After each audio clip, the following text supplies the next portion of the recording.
And it's official. France is banning short-haul domestic flights.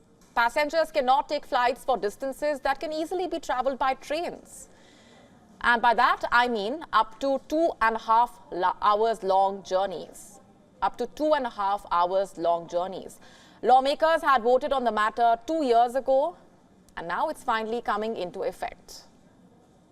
Why is France doing this? You might have guessed it already. To save the planet. You see, the French want to cut down on their carbon emissions. To put things in perspective, let's just compare emissions from different modes of transport. Domestic flights are the most polluting. Every passenger contributes 133 grams of carbon dioxide for each kilometer traveled, and non-carbon dioxide emissions remain 121 grams per person.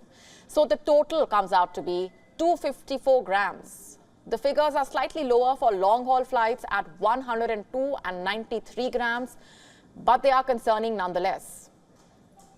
For cars, it is 171 grams if you are driving solo. In buses, 104 grams per passenger.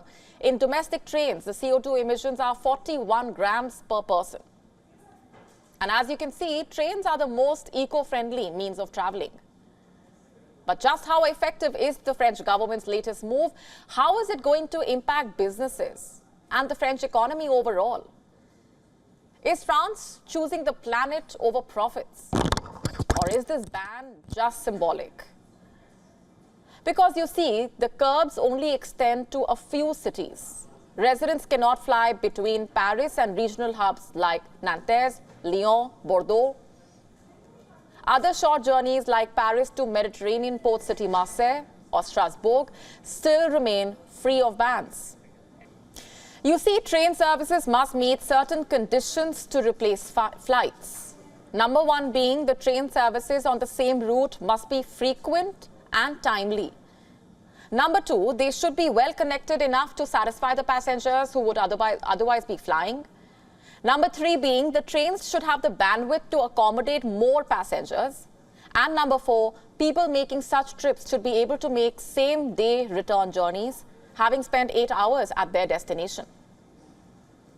The truth of the matter is, only limited train services meet these criteria. And experts say the curbs will not have much effect on carbon dioxide output because they are sparingly applicable. And some are calling for real and significant solutions instead. Those that will actually bring about some change. The original proposition seemed a lot more promising. It aimed to scrap flights where train rides of under 4 hours existed. But this was later shortened down to 2.5 hours. Why is that? Because some lawmakers objected, and so did Air France, KLM, one of Europe's biggest air carriers. The curbs were bound to affect businesses. Lesser planes would be flying out, airlines would be losing revenue, so the 4-hour limit was almost reduced by half. Now, the common people will be making cutbacks, but what about the ultra-rich who fly in their private jets? Celebrities and billionaires city hop in their luxury jets, and they are single-handedly responsible for a large share of carbon emissions. A report from T&E, the European Federation for Clean Transport, has revealed that private jets are up to 14 times more polluting than commercial flights. They are 50 times worse than trains. But France is more focused on commercial flights, that too pretty half-heartedly from what it seems. Will the bans bear any fruits?